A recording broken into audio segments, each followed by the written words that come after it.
are here with Alan Aragon, one of the most respected voices in evidence-based nutrition, the Chief Science Officer at the Nutritional Coaching Institute. Actually, he has over 30 years of experience. He has worked with elite athletes like Derek Fisher and Stone Cold Steve Austin. Everybody knows it. Uh, he's into author landmark research, including the most viewed article in the Journal of the International Society of Sports Nutrition. And actually, Alan built one of the most trusted science-based platforms in fitness, the Alan Aragon Research Review, AARR. Actually, he's recently appeared on the Huberman Lab podcast, and he's headlined seminars around the world, including in Romania, where I had the honor to meet him, and he's amazing. So today we will speak about a lot of things. I need to know, and we need to know what Alan thinks on evidence-based nutrition and science. Hello, Alan. How are you today? Mhm. You know what's really interesting, dude? I actually had to look up the best way to pronounce your name. And it was pronounced all kinds of different ways. So I'm just gonna say it my own way. Even in my head. Please. uh, yeah, I've been good. It is really an honor, and it really is just a pleasure to be here talking to you after having met you at the Romania Fitness Hub conference. So it's really great to be here. Thank you so much for having me. Thank you for accepting this invitation. The honor is on my side. So let's talk about a little because I know you're one of the best in this industry. I mean, I've been following you for so many times now. You're one of the best, to be honest. There's no more words to be said about this. I mean, you're a veteran nutrition researcher, educator, and practitioner with over 30 years of experience in health and fitness industry. So there's nothing much to say. Let's just get into this. Uh, Thank you. Thank you. First of all, I want you to explain a little on your side what women really need to know about hormones and body composition. How do hormonal changes through a woman's from menstruation to menopause affect body composition, energy levels, and the way women should approach nutrition and training? Is really that much difference? What we need to know? Tell us more, please. Okay. So starting with the beginning of of menstrual age and through adulthood, basically from adolescence onward, there's always going to be certain physiological, psychological issues that may occur during the menstrual cycle.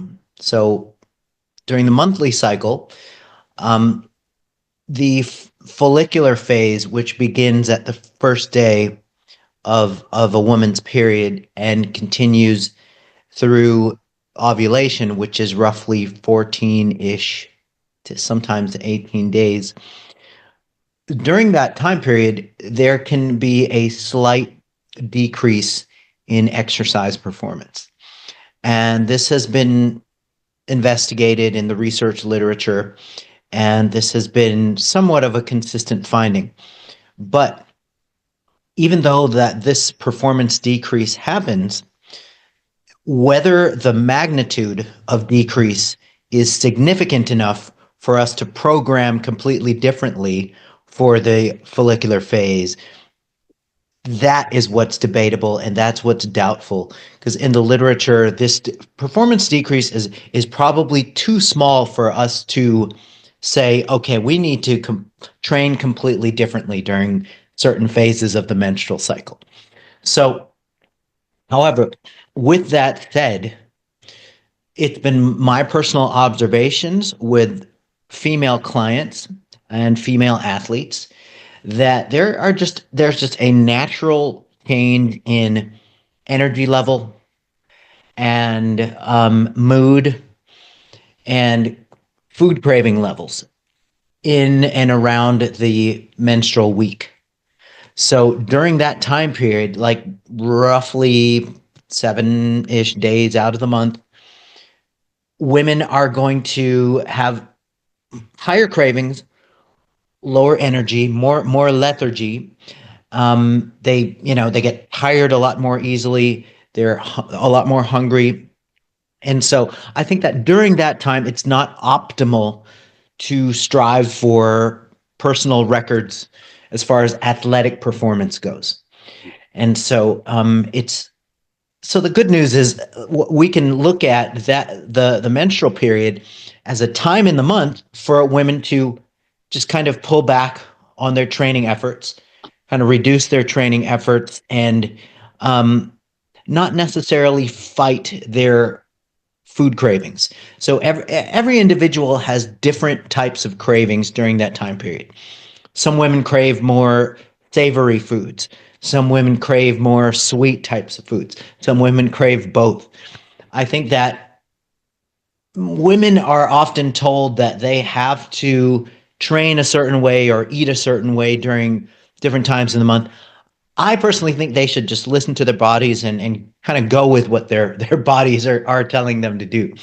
And so some women will find that during that time of the month, it's a perfect time to, in essence, take somewhat of a diet break and deload the training a bit, or in some cases, even take those days off.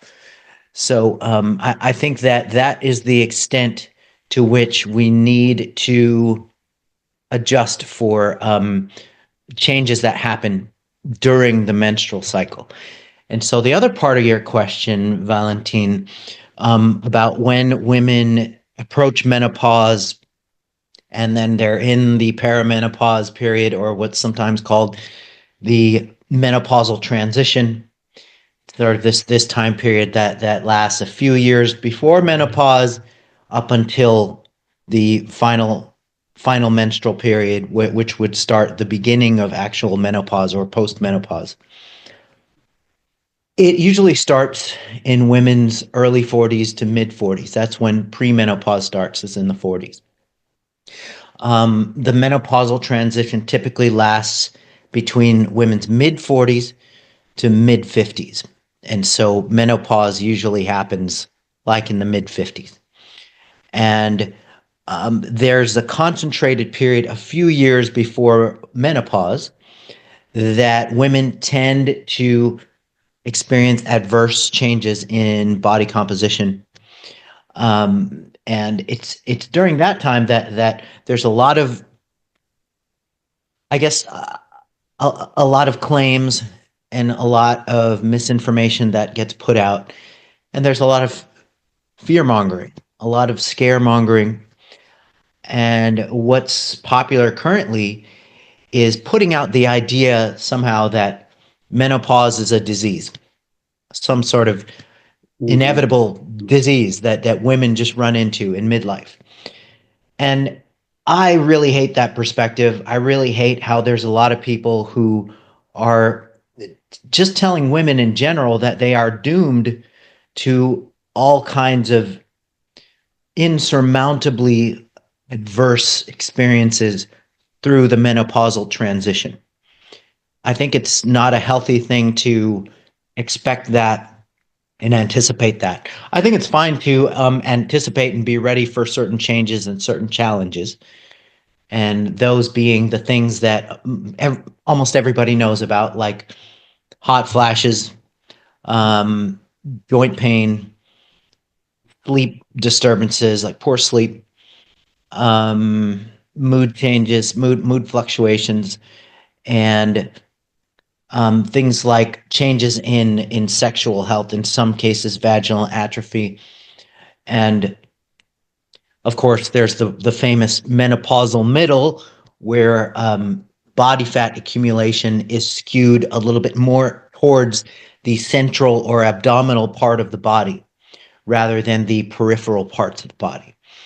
So, yes, those changes happen, but the degree to which they happen is not something catastrophic.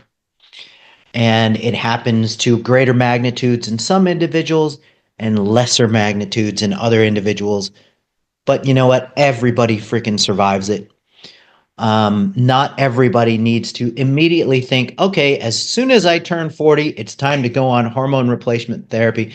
That's the message that's being put out right now. And I got to tell you, that's just a load of horse shit that people need to kind of pull back on and realize that the need to get on hormone replacement therapy, just like any other drug therapy, whether it's with men, whether it's with menopause, or whether it's with any other type of stage in life or condition or disease.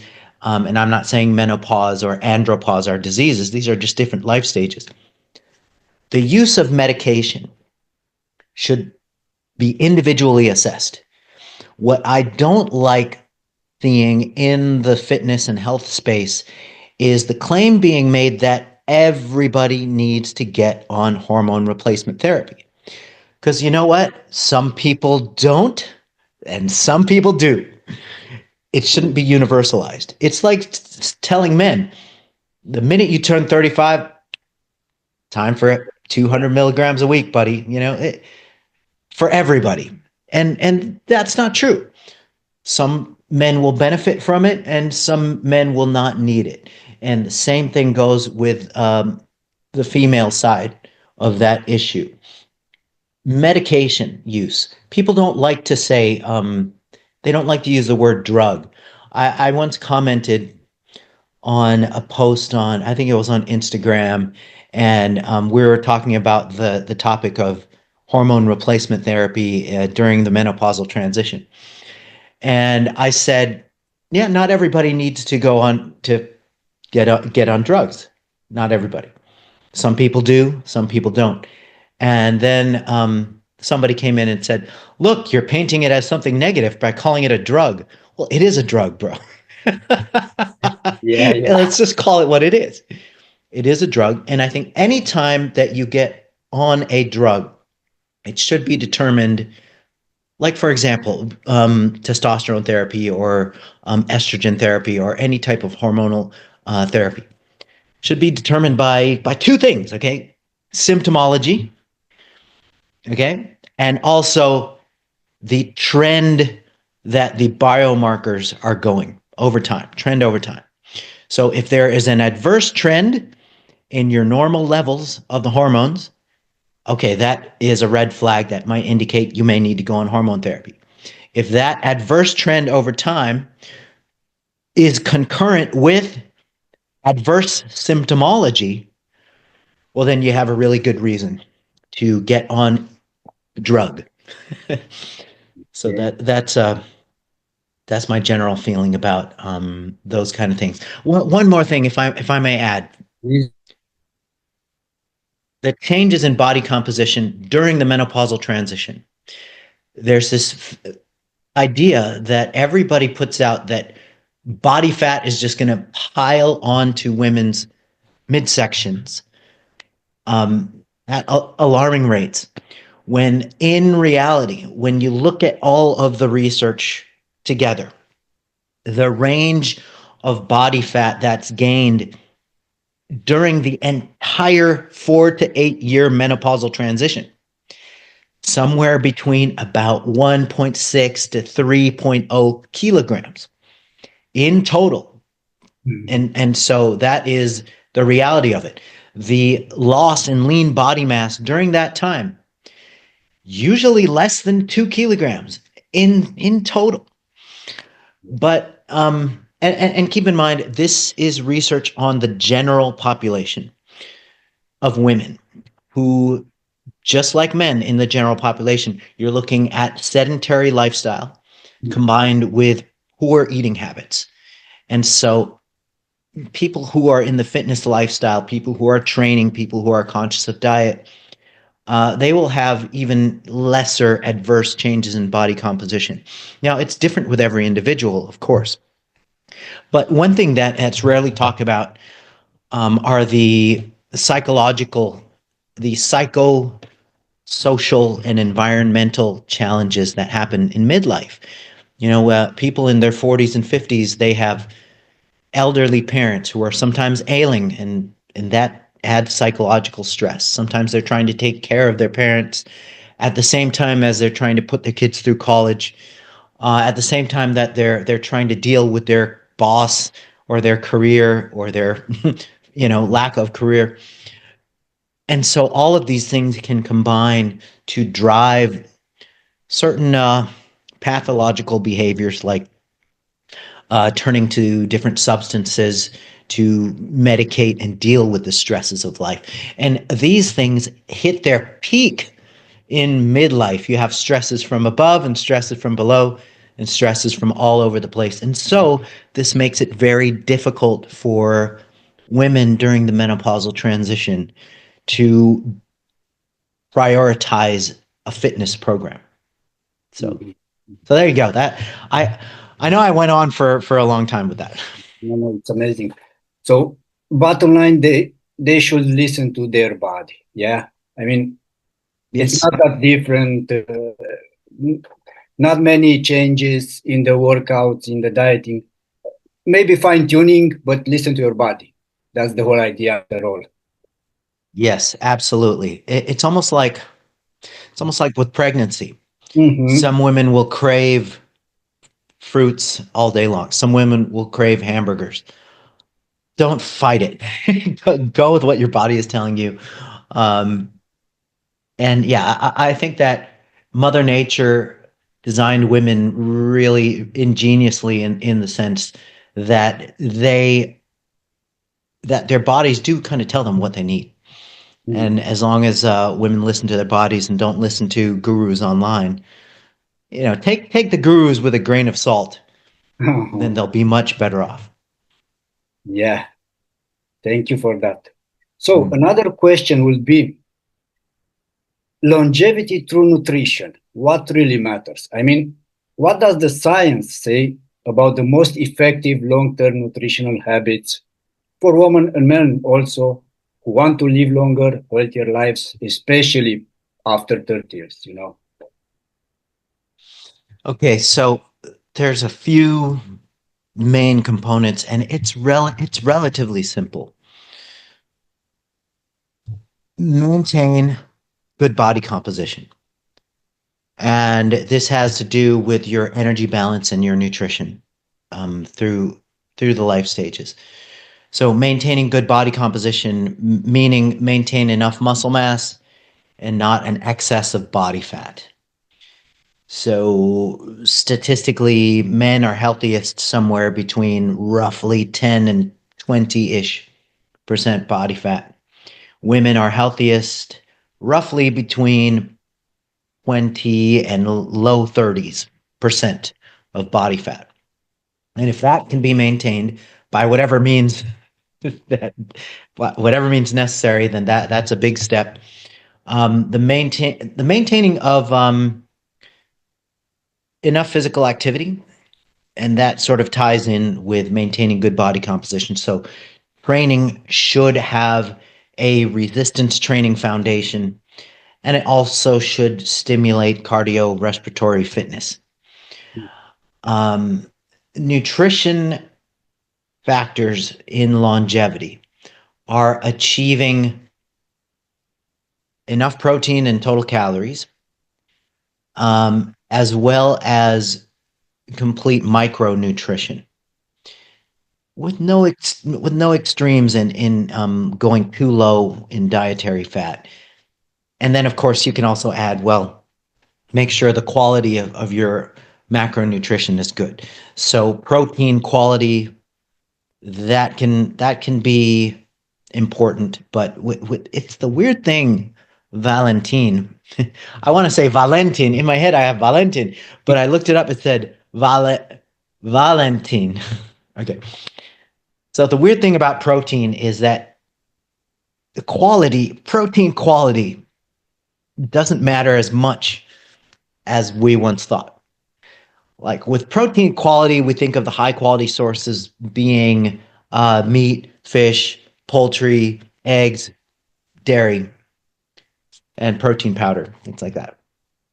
Okay, Mhm. so those are all good things.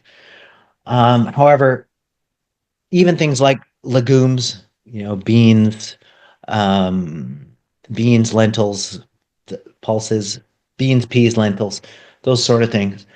And all of the protein, incidental protein from even rice and grains, that all can converge towards perfectly adequate protein for longevity as long as the daily total is sufficient.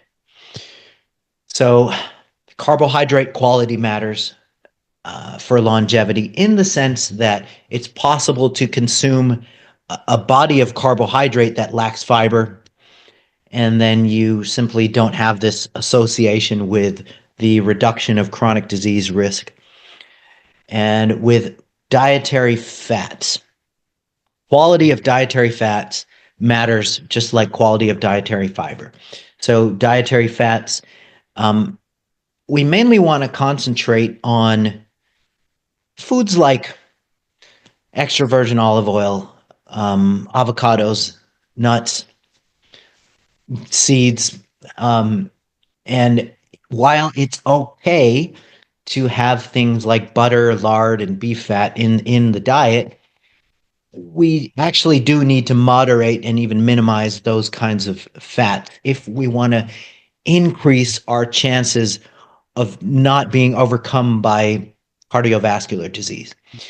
So the old cliche of eating the healthy fats is still true today, in spite of the carnivore trend, in spite of the claims around, oh, okay, we can just load everything, put butter on everything, eat butter by the stick, and then just slather our bodies with beef tallow. That stuff is still unfounded as far as the scientific research evidence goes. Awesome, thank you. You've talked about resistance training and protein. I've seen even today women who fear about, I don't know, becoming too bulky if they use weights in their workout, and also they tend to they will be like a female Hulk if they eat too much protein. Please, evidence based, tell us. Woman weightlifting. Let's break the fear, please. Yes. Okay. So the the thing about being afraid to gain too much muscle as a woman, I think it really helps to know what a woman's muscular potential is over a lifetime, starting from untrained adulthood. So there's something called the fat free mass index. And in fact, it'll actually help to pull up the exact numbers, which I can do. Let me see here. I'll pull up the exact numbers for women. So, fat free mass index is similar to what we know as body mass index. So, it is a weight to height ratio. So, fat free mass index is your fat free mass to height ratio. And yeah, an average untrained woman, um, her fat free mass index on average is 15.6. Nobody has to remember that particular figure. But elite natural female bodybuilders who have the greatest amount of muscle mass that we know of outside of women who are enhanced, okay? Yeah, yeah. um, their their fat free mass index, it ranges 18 to 19 and a half. So the difference between the fat free mass index of an average untrained female versus the fat free mass index of elite natural female bodybuilders is somewhere in the neighborhood of 7.3 to 11.4 kilograms. So that is the spread. That's the difference. And so what we can do is we can look at that. That is a realistic estimate of women's natural potential for muscle gain as an adult over a lifetime. We're looking at 7.3 to 11.4 kilograms. And in imperial terms, that's about 16 to 25 pounds. Mhm. So if you can imagine that over the course of an entire training career, you know, like let's say a 5 year, if a woman just does nothing but dedicates her life to putting on as much muscle as possible and reaching her muscular potential, then we're looking at 1.4 to 2.3 kilograms per year if she were to achieve this ultimate natural muscular potential in 5 years. Literally 1.4 to 2.3 kilograms per year in a best case scenario. Now, the reality is people usually take about 10 years to reach their muscular potential. So cut that 1.4 to 2.3 kilograms per year in half. And that's what people can expect, over a 10-year period. But let's imagine even the 5-year period, you're looking at very, very small amounts of muscle gain per month and certainly per week, that 1.4 to 2.3 kilograms per year in a 5-year period. If we were to look at a best case scenario. So I guess we can tie it all together by saying it is extremely hard for men to put on muscle, and it's even harder for women to put on muscle. And granted, there are some women who have certain body parts that are much more responsive than others, and they might not like, the fact that they want to bring certain parts of their body up, but certain body parts are much less responsive. Mhm. But in total, the amount of muscle you can realistically gain per year is just so minuscule. And so women definitely don't have to be afraid of gaining muscle too quickly and becoming like the Hulk, uh, unless they are just extremely genetically blessed and or if they get on some sort of pharmacological regimen. Mhm. Yeah, so that's it. No She-Hulk involved over here. I mean, That's correct. That's right. what about hormonal health and flexible dieting? To this, I mean, flexible dieting. How can flexible dieting be adapted for women struggling with, let's say, some kind of hormonal issues like PCOS, PMS, or even perimenopause? Without triggering restriction or obsession. How can we work around that? Yeah, I think I have to say that the overarching message would be that there are not any very there's not a huge difference between the standard healthy diet recommendations for the general public that there is for women in the menopausal transition. And I would even say that, and this is according to the scientific literature as well, there is no consensus towards what is the official PCOS diet. If you dig through the literature, all you'll find is the standard healthy diet recommendations. So I've done some more digging into the PCOS literature, and maybe unsurprisingly, a degree of carbohydrate restriction is beneficial for PCOS, since PCOS, one of the facets of its pathology is insulin resistance. Mhm. And it's a very similar condition to having pre-diabetes or even type 2 diabetes. and they share those characteristics of insulin resistance, and then the accompanying, in some people, compromised glucose control. And so, in certain individuals with PCOS, at least at the beginning of their interventions, it can help to restrict carbohydrate to a certain level. It doesn't have to be to ketogenic levels, Mhm. but if we were to take a statistical average, then 130-ish grams of carbohydrate or less seems to be effective for both individuals with type 2 diabetes as well as individuals with PCOS.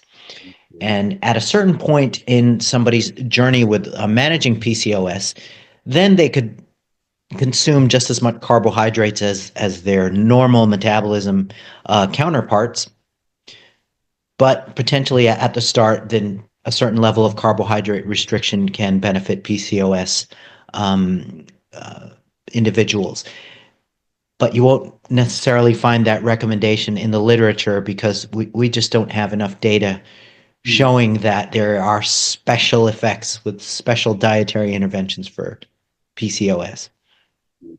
Okay. Uh, I mean, also I've seen on social media something like starvation mode and metabolic damage in women. I mean, what's the real story behind starvation mode and metabolic damage? Is it as dramatic as it seems? What the science says? What's your opinion on this actually? Yeah, yeah, sure, sure. So starvation mode is referring to a the adaptive component of dieting. So starvation mode is sort of the lay parlance of what we call metabolic adaptation. Mhm. And metabolic adaptation occurs in both directions. It's a response to overfeeding, where energy expenditure is increased, and it's a response to underfeeding, where energy expenditure is decreased. So, in the direction of decreased energy expenditure with dieting, that's probably the more important issue from a public health standpoint. And as far as women are concerned, um, that's a common thing. And with dieting, there is a certain amount of reduction in energy expenditure. So, what typically gets reduced is one or more of the components of energy expenditure, which are active energy expenditure so through physical activity, which includes both exercise energy expenditure and non exercise energy expenditure. And then resting energy expenditure, which is a part of resting metabolic rate. So, resting metabolic rate is the amount of calories that you expend just to keep vital functions alive in a 24-hour period without any movement at all. That's RMR, or resting energy expenditure, also called resting metabolic rate. Um, so, the components that get reduced to the highest degree in the dieting process, usually, and this is granted, we're talking about people who preserve their lean body mass when they're doing it right. What goes down is the non exercise energy expenditure component of physical activity. So, once again, you've got your components of energy expenditure, resting metabolic rate here, and then active energy expenditure, which is further subdivided into exercise energy expenditure and non exercise energy expenditure. So, the non exercise part, it's also called non-exercise activity thermogenesis, or we abbreviate it as NEAT. Yeah. NEAT is the X factor. So when we diet, we subconsciously reduce the amount of spontaneous movement that we engage in through the course of the day, and decreases in the NEAT component can be significant, depending on who you are and how long you're dieting and how severely.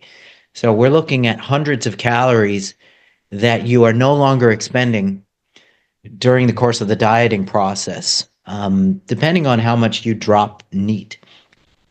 And if you look at the body of scientific literature, it's usually about 200 to 300 calories that get reduced from spontaneous movement during the dieting process. And that can be significant, especially when you consider that, heck, 50 grams of carbohydrate is 200 calories, and you're not even counting incidental protein and fat with that.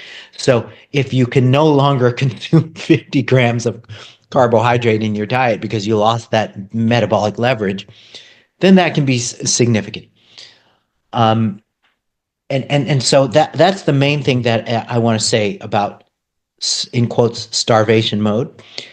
It's not necessarily a reduction in resting metabolic rate, but rather it's a reduction in spontaneous movement, or NEAT, that happens. The only time you can significantly reduce your resting energy expenditure is if you lose a substantial amount of muscle mass during the dieting process. But the way to avoid that is to make sure a couple things are in place. Make sure you're consuming enough protein, which is 1.6 grams per kilogram of body weight and up. And then make sure your rate of weight loss is limited to a maximum of about 1% of your total body weight per week. So when you do those two things, then you avoid these reductions in energy expenditure that happen insidiously, and that would constitute what people call starvation mode. Okay, so with all of that said, Valentine, with all of that said, it is possible for resting energy expenditure to be reduced even when you don't lose any lean mass. That is possible. But the sheer amount of energy expenditure reduction, it's lower than people might assume. It's literally around 50 to 100 calories that you're getting screwed out of by the end of the dieting process if you retain your lean body mass. And keep in mind, this usually does not happen in people who maintain a good non-drastic rate of weight loss and maintain their resistance training, and also maintain adequate protein intake. So there you go. Thank you. Since we're talking about trends in the industry, I've also seen a big push for, let's say, longevity supplements like, I don't know, NMN, berberine, and all that stuff. Are any of these truly worth the hype? I mean, from a scientific standpoint, what the science says about this? Yes. So okay, NMN, um, it's gotten much more hype than it's earned. Okay, so NMN shows certain beneficial metabolic processes, and it has translated to slightly better exercise performance. But it's also one of these things that you would maybe take if you've done everything possible to max out your options and you have some extra money to spend and you don't mind spending it on something that may or may not have a profound impact on longevity. Mm, I would say that things like berberine, something like berberine that you mentioned, that actually does have some pretty profound effects. And there's this recent systematic review looking at its effects on body weight reduction, body fat reduction. And it has just not only statistically significant reductions in body fat and body waist, or in waist circumference and body fat, but the amount of weight loss is practically significant as well. So if I were to compare, let's say, berberine with NMN, I would go with berberine over NMN.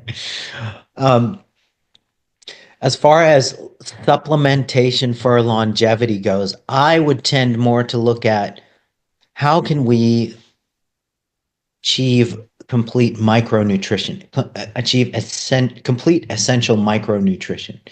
So I would see something like a full spectrum multivitamin and mineral being actually more useful than something like NMN or berberine or spermidine or things like that. Um, in the same vein of covering essential nutrition, I would see something like collagen as being more useful than NMN and Okay. certainly About collagen, you mentioned. Mhm. There's different opinions that it's not fully absorbed, and it depends on the type of the supplement and everything. Please tell us a little more about collagen since you bring it to the table. Yeah. So just some background. Collagen is the single most abundant type of protein in the body.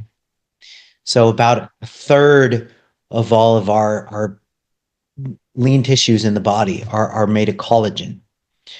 And about a third of our bone tissue is made of collagen.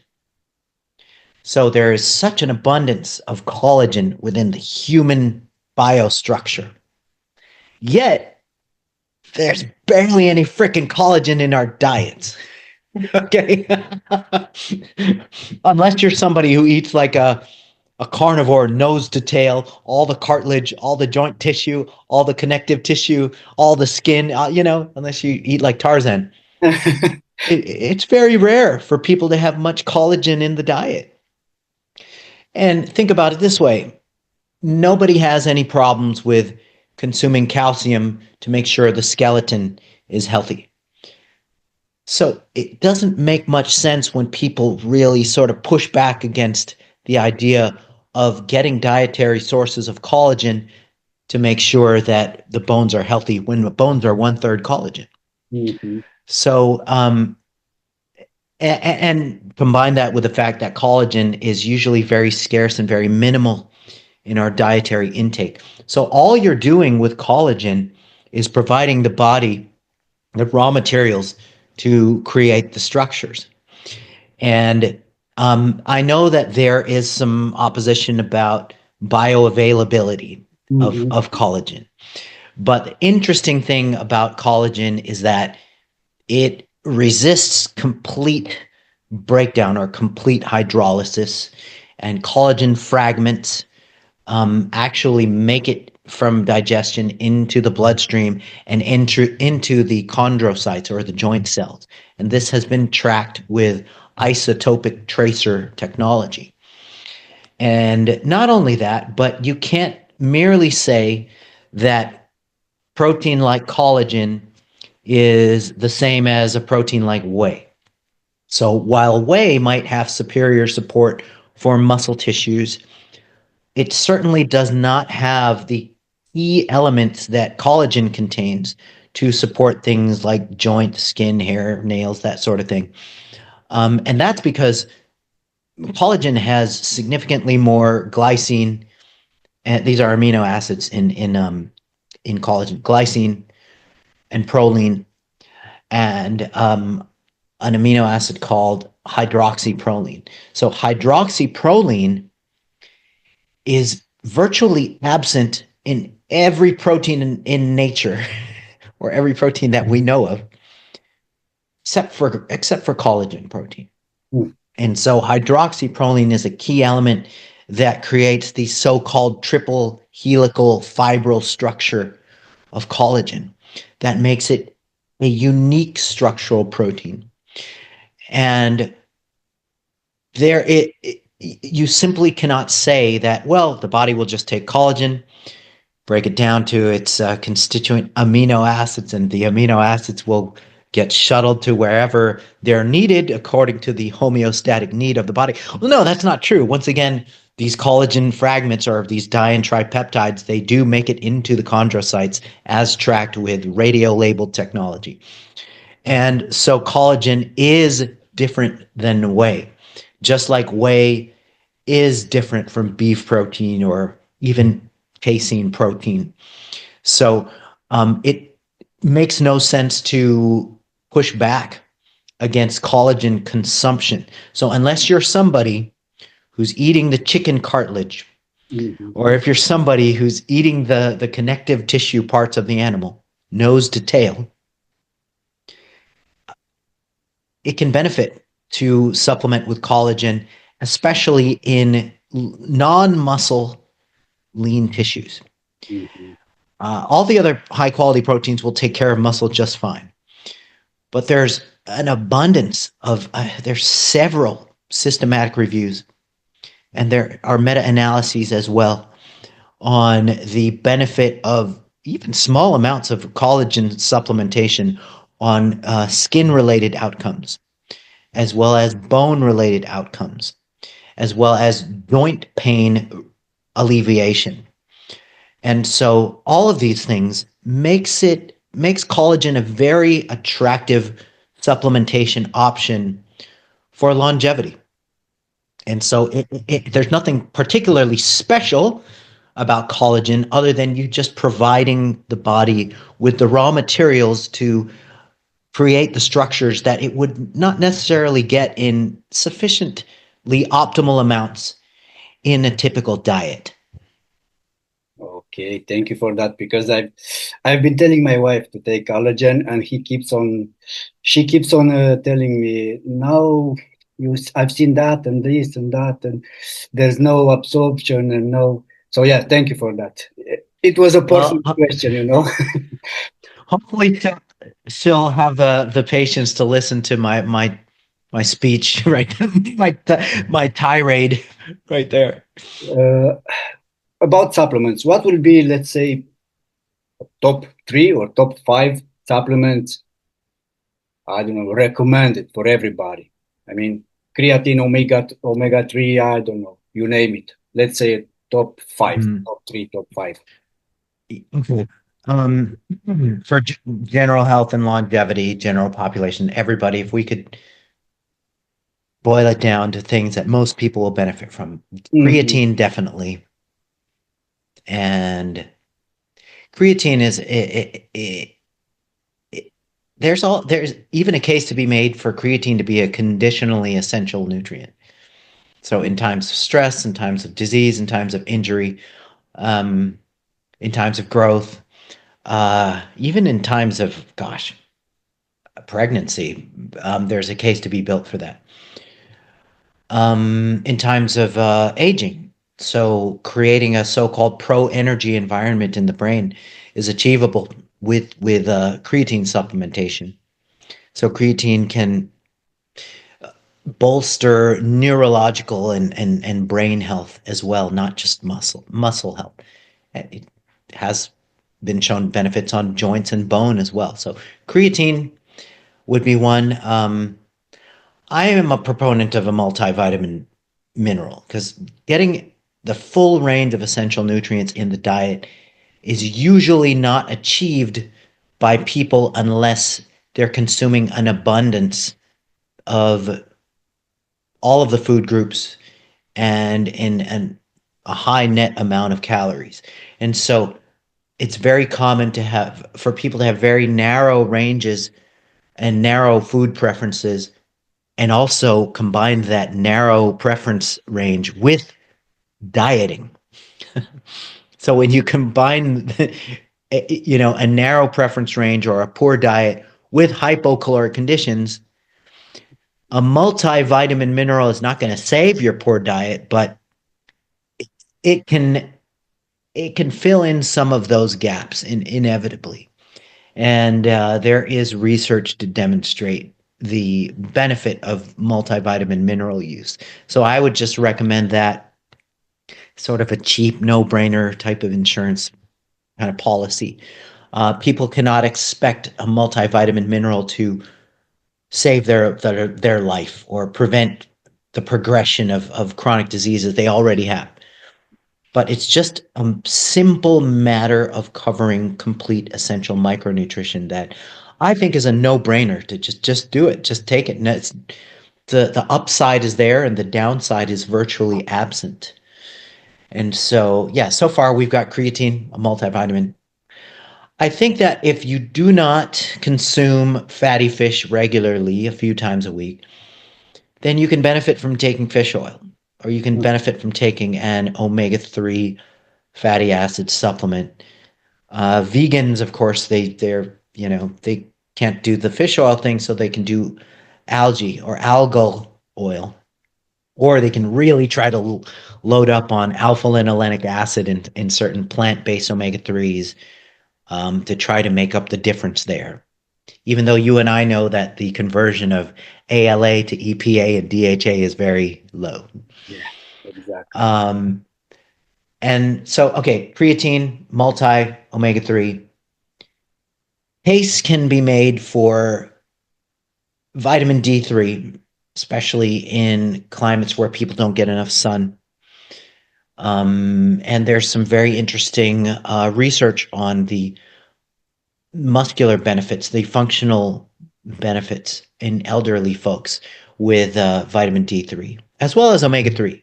There's some interesting muscular benefits with both omega 3 and vitamin D3. And beyond that,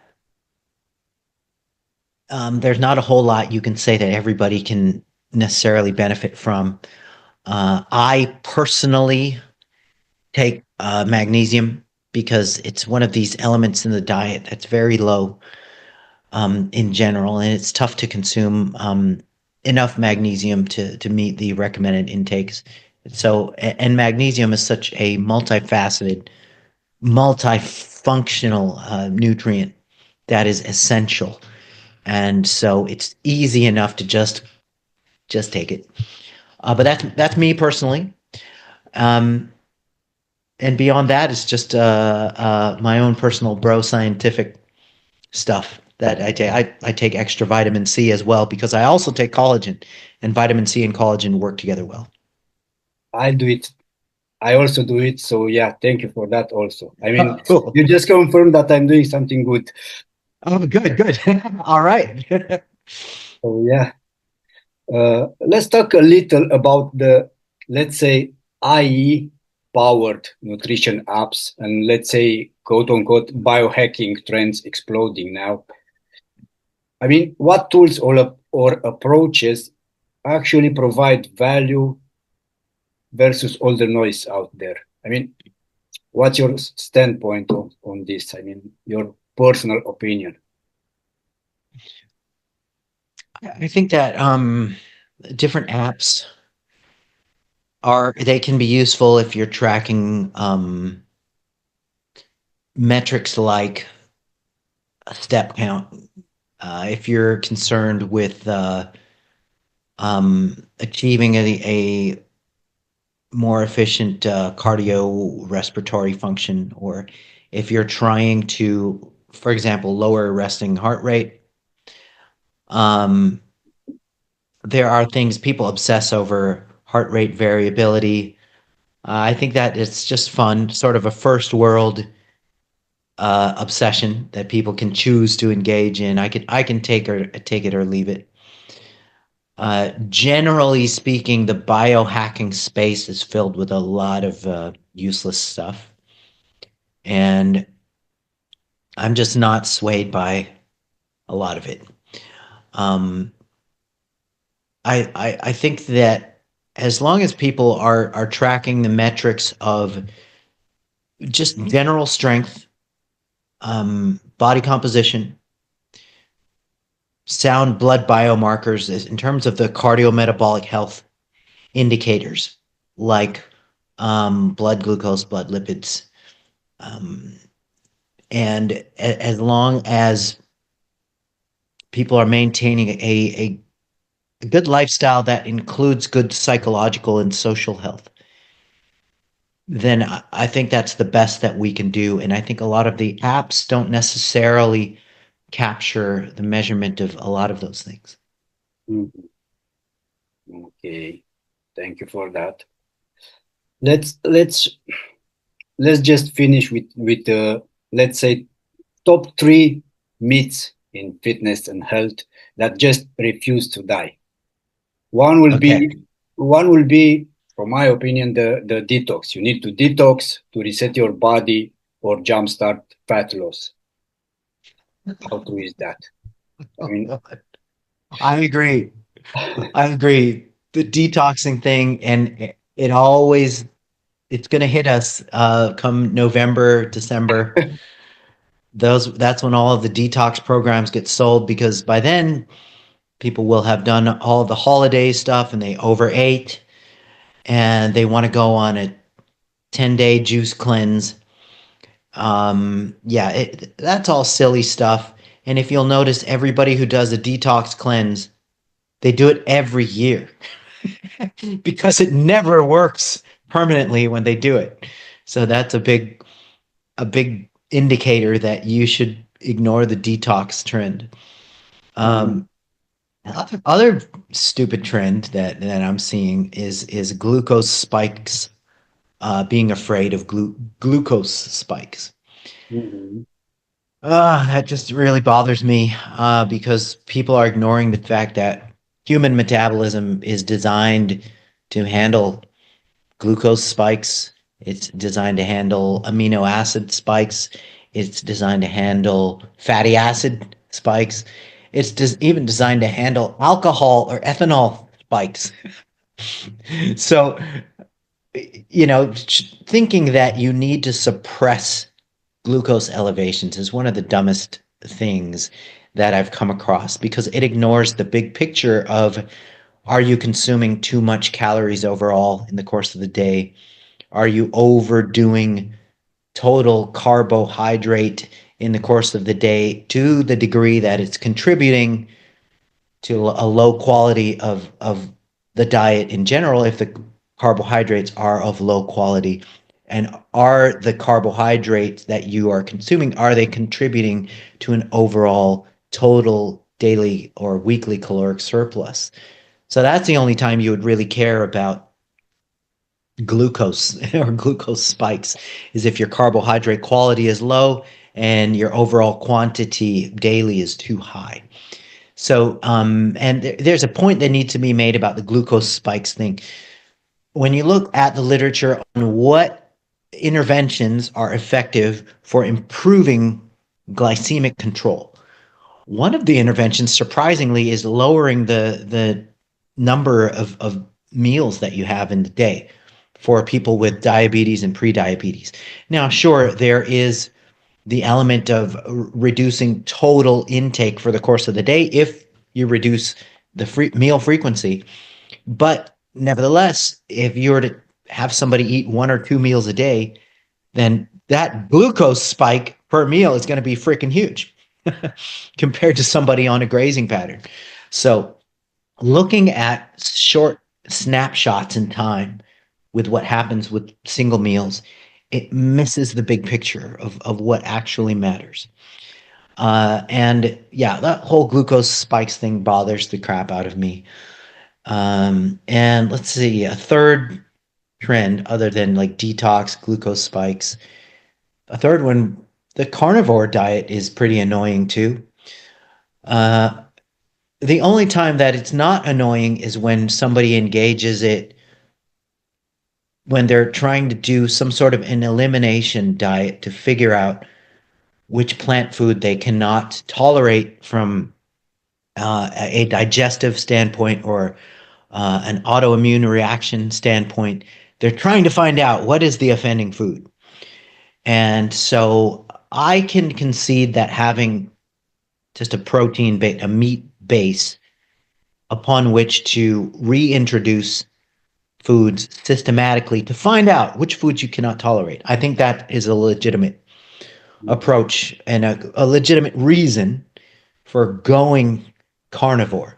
But for most people who go carnivore, really what it is, it's a ketogenic diet without the healthy foods.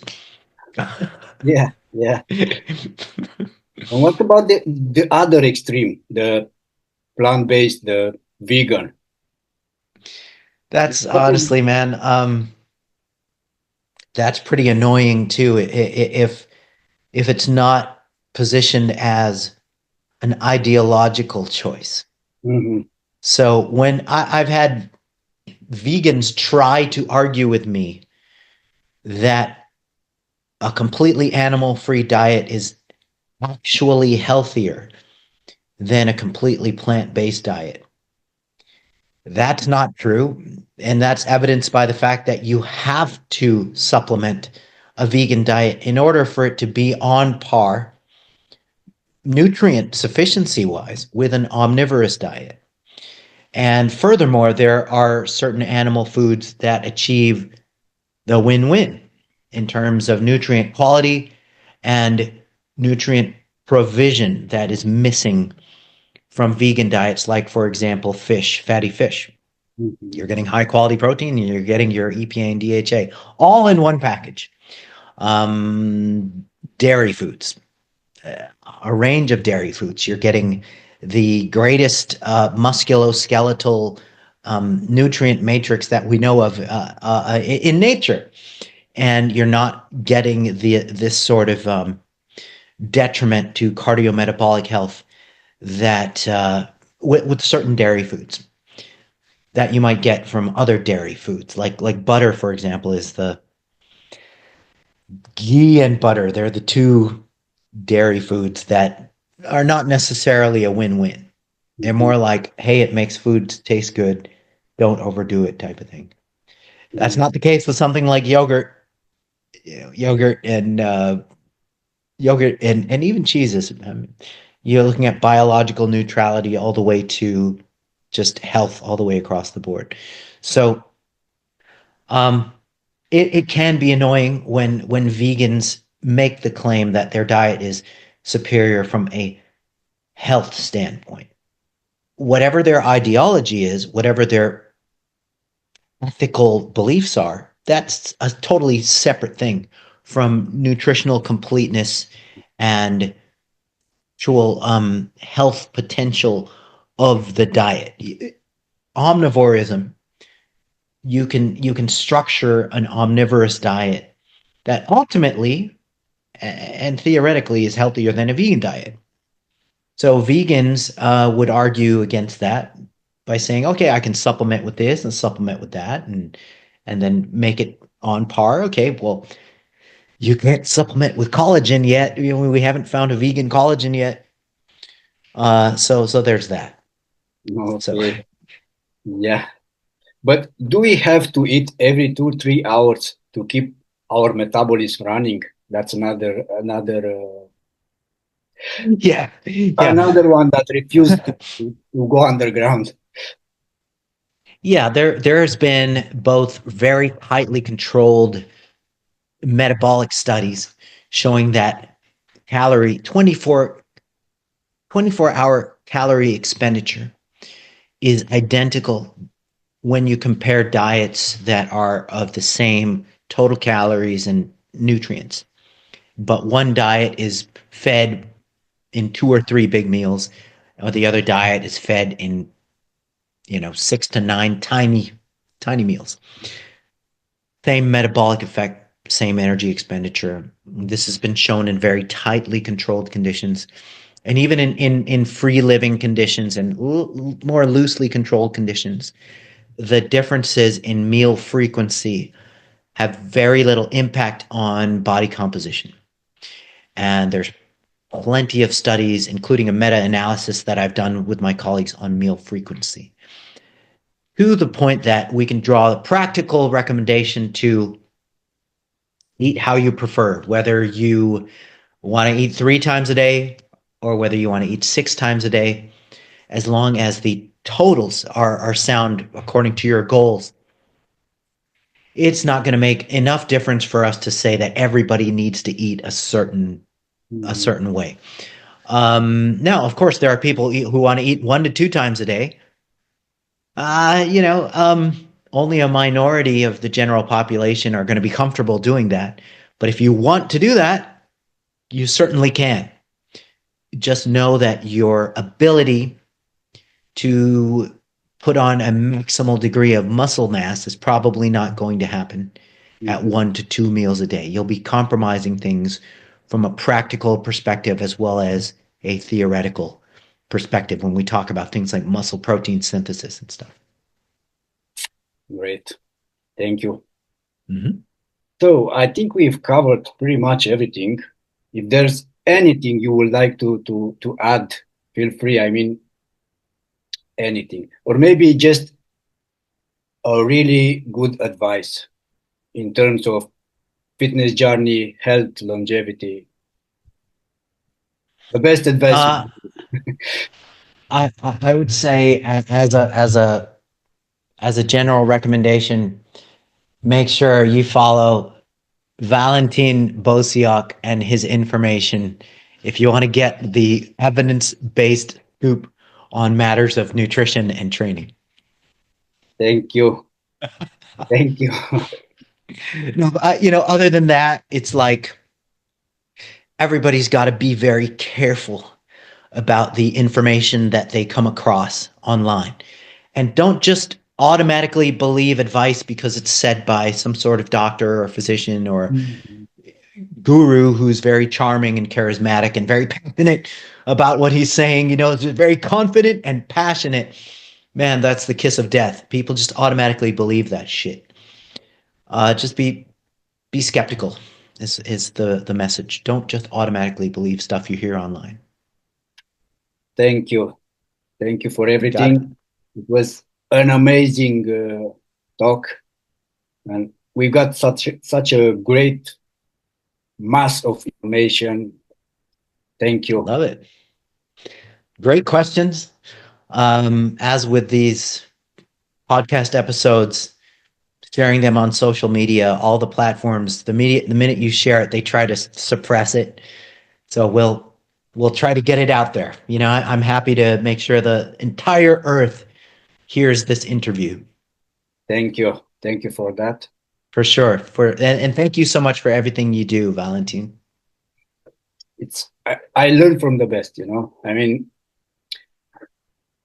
just keep on doing what you do because it's okay. I'm into those courses on the NCI, so yeah, amazing stuff there. Thank you so Thank, much, man. I appreciate it. thank you for everything, and it was amazing. Awesome. Awesome. And thank you everybody for tuning in. Thank you.